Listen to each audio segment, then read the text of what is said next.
ঐক্যমত কমিশনের পক্ষ থেকে আমাদেরকে ডাকা হয় এবং আমরা যতটুকু তাদের কাছ থেকে শুনেছিলাম যে আজকেই চূড়ান্ত সিদ্ধান্ত আসবে। তবে আজকের যে আলোচনা যেভাবে শুরু হয়েছে, আমার কাছে মনে হলো যে নতুন করে আমরা আলোচনা শুরু করছি, যে কারণে আমি জাতীয় ঐক্যমত কমিশনের কাছে এইভাবে বক্তব্য রেখেছি। আমরা সামাজিক যোগাযোগ মাধ্যমে দেখছি শেখ হাসিনার সাথে 5 জন উপদেষ্টা হাত মিলিয়েছে এবং তারা শেখ হাসিনার সাথে ষড়যন্ত্রে লিপ্ত হয়েছে।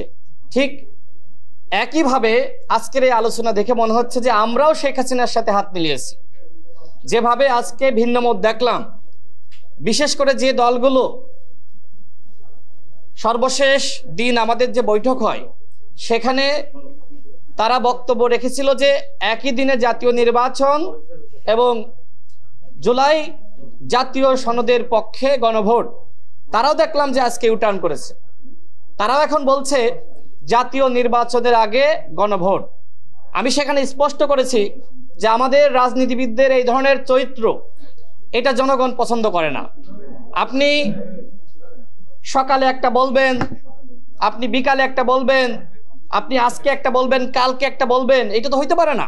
আমি ঐক্যমত কমিশনে এই কথা বলেছি যে তাহলে কি আমরা সেই গণ অভ্যুত্থানের পরে যখন ঐক্যমত কমিশন গঠিত হয় আমরা কি সেখানে ফিরে যাচ্ছি যেখানে আমাদেরকে সামনে অগ্রসর হওয়ার কথা? সেখানে আজকের আলোচনা দেখে আমার কাছে মনে হয়েছে যে আমরা পিছনে ফিরে যাচ্ছি, যেখানে সামনে ফেব্রুয়ারি মাসে সরকারের পক্ষ থেকে বলা হয়েছে তারা জাতিকে একটি সেরা নির্বাচন উপহার দিবে। সেখানে আমরা নির্বাচনের প্রস্তুতি না নিয়ে, আমরা ঐক্যমত কমিশনে যারা আছি সবাই তো নির্বাচন করতে চাই, সেই প্রস্তুতি না নিয়ে আমরা বরং এখানে ভিন্নমত দেখাচ্ছি এবং আমাদের দাবির মধ্যে প্রতিদিন মনে হচ্ছে যে আমরা মত পার্থক্য তৈরি করছি। এজন্য আমরা বলেছি যে আরো 1 মাস যদি আপনারা এইভাবে আলোচনা করেন কোনোভাবে আমরা সিদ্ধান্তে আসতে পারবো না। ঐক্যমত কমিশনের পক্ষ থেকে আমাদেরকে বলা হয়েছিল আপনারা দলগুলো বসেন।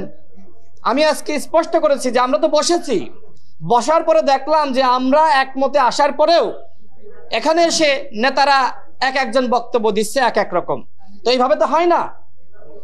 এখন তো বল আপনাদের কোর্টে, আপনাদের সিদ্ধান্ত নিতে হবে।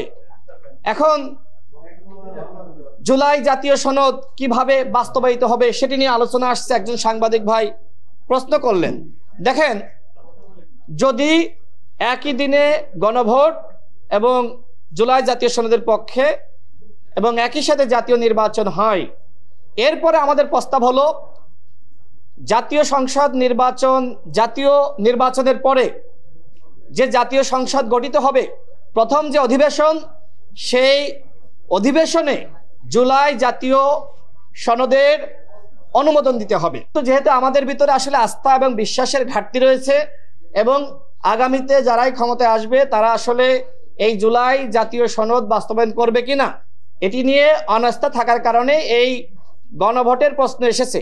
তো সেই জায়গা থেকে আমরা বলেছি ঠিক আছে, এইটার আইনগত ভিত্তি দেওয়ার জন্য অবশ্যই জুলাই জাতীয় সনদের উপরে একটি গণভোট নিতে হবে, এই প্রস্তাব আমরা করেছি। কিন্তু আসলে যদি আমাদের ভিতরে বোঝাপড়া থাকতো, আস্থা বিশ্বাসের জায়গাটা থাকতো, তাহলে রাজনৈতিক ঐক্যমতের ভিত্তিতে যে বিষয়গুলোতে আমরা ঐক্যমত হয়েছি সেই বিষয়গুলো নিয়ে আসলেই গণভোটের প্রয়োজন হতো না। একমাত্র দলগুলোর মধ্যে অবিশ্বাস, অনাস্থা থাকার কারণে আমাদেরকে গণভোটে যেতে হচ্ছে। আরো 5 মাসও যদি আলোচনা হয় কোনোভাবেই দলগুলো ঐক্যমতে পৌঁছাতে পারবে না। এই জায়গায় আমরা বলেছি যে আমরা ভিন্ন মতের দল, আমাদের ভিতরে মতপার্থক্য আছে, এই জন্যই কিন্তু আমরা ভিন্ন ভিন্ন দল করি। সুতরাং আমরা যদি একমতের হতাম তাহলে সবাই একটা দল করতাম। ভিন্নমত রয়েছে, এখন যদি আপনারা মনে করেন এই ভিন্নমতকে ঐক্যমতে আনবেন, সেক্ষেত্রে জাতীয় ঐক্যমত কমিশনকে সিদ্ধান্ত নিতে হবে।